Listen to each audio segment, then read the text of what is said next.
Megastar Chiranjeevi గారికి పద్మ విభూషణ్ పురస్కారం లభించిన సందర్భాన్ని పురస్కరించుకొని ఆయన నట జీవిత విశేషాలను, ఆయన అధిరోహించిన శిఖరాలను గురించి మాట్లాడుకుందాం.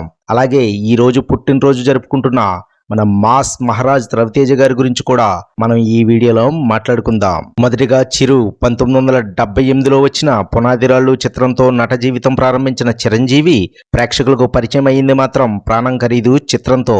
అక్కడి నుండి అంచెలంచెలుగా ఎదుగుతూ వచ్చిన చిరు 1983లో ఏ కోదండరామిరెడ్డి దర్శకత్వంలో వచ్చిన ఖైదీ చిత్రంతో స్టార్డమ్ని సొంతం చేసుకున్నారు.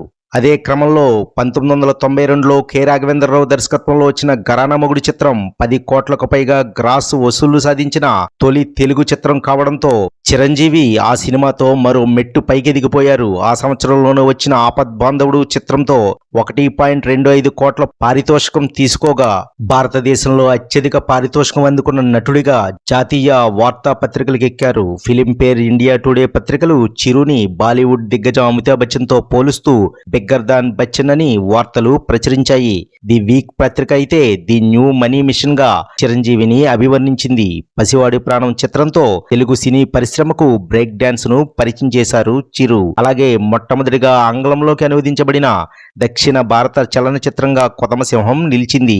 ఇవే కాకుండా ఎన్నో రివార్డులు 45 ఏళ్లకు పైబడిన చిరు నట ప్రస్థానంలో 3 సార్లు ఆంధ్రప్రదేశ్ నంది పురస్కారాలు, రఘుపతి వెంకయ్య బహుమతి, 9 ఫిలింఫేర్ సౌత్ బహుమతులు, 2006లో చిరు చలనచిత్ర రంగంలో చేసిన సేవలకు గాను పద్మభూషణ్ లభించింది. మళ్ళీ ఇప్పుడు 2024లో పద్మ విభూషణ్ పురస్కారం లభించింది. వీటితో పాటు ఆంధ్ర విశ్వవిద్యాలయం నుండి గౌరవ డాక్టరేట్ పొందారు చిరు.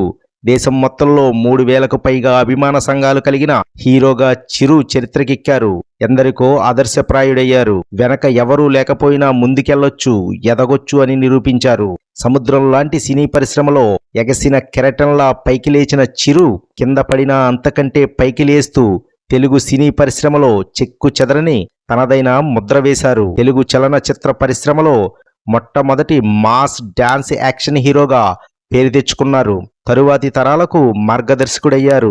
ఎంత ఎదిగినా ఒదిగే మహావృక్షంలా ఆయన సినీ ప్రయాణం కొనసాగిస్తున్నారు. పద్మ విభూషణ్ పురస్కారం ఆయనకి ఆభరణం కాదు, ఆయనే పురస్కారానికి ఆభరణం అనడంలో అతిశయోక్తి లేదు. ఏది ఏమైనా పద్మ విభూషణ్ పురస్కార గ్రహీత చిరంజీవి గారికి శుభాకాంక్షలు. అలాగే మిగతా అవార్డు గ్రహీతలకు కూడా అభినందనలు తెలియజేస్తుంది మన వినండహో ఛానల్. ఇక రవితేజ అసిస్టెంట్ డైరెక్టర్ గా సినీ ప్రయాణం మొదలుపెట్టి క్యారెక్టర్ ఆర్టిస్ట్ గా చేస్తూ హీరోగా ఎదిగారాయన. చెప్పడంలో సింపుల్ గానే ఉన్న ఒడిదుడుకుల సుదీర్ఘ ప్రయాణం చేశారాయన. మెగాస్టార్ తరువాత స్వయం కృషితో ఎదిగిన హీరోగా రవితేజ నిలిచారు. ఎందరో స్టార్ డైరెక్టర్లను, ఎందరో టెక్నీషియన్లను తెలుగు సినీ పరిశ్రమకు పరిచయం చేశారు. తనదైన నటనతో, తనదైన మేనరిజంతో సరికొత్త పందాలో ప్రయాణిస్తూ, నటిస్తూ తెలుగు ప్రేక్షకుల హృదయాల్లో మాస్ మహారాజుగా సుస్థిర స్థానం సంపాదించుకున్నారు రవితేజ.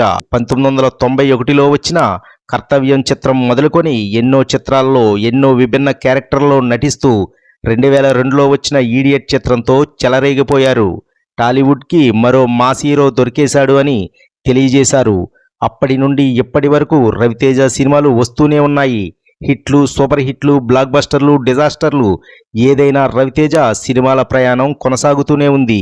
సినీ పరిశ్రమలో ఎందరో కార్మికులకు పనిని కలగజేస్తూ నిరంతర సినీ ప్రయాణంలో అలసిపోని రవితేజంలా మన రవితేజ కొనసాగుతున్నాడు. ఫిబ్రవరి 9న ఈగల్ సినిమాతో ప్రేక్షకుల ముందుకు రాబోతున్నాడు. వచ్చే ఈగల్ సూపర్ హిట్ కొట్టాలని కోరుకుంటూ ఈ రోజు పుట్టినరోజు జరుపుకుంటున్న మన మాస్ మహారాజ్ రవితేజ గారికి జన్మదిన శుభాకాంక్షలు తెలియజేస్తుంది మన వినండహో ఛానల్. ఈ వీడియో మీకు నచ్చినట్లయితే లైక్ చేయండి, షేర్ చేయండి, ఛానల్ని సబ్స్క్రైబ్ చేయండి. టైం ఉంటే కామెంట్ చేయండి, వినండహో ఛానల్ని సపోర్ట్ చేయండి. Thank you.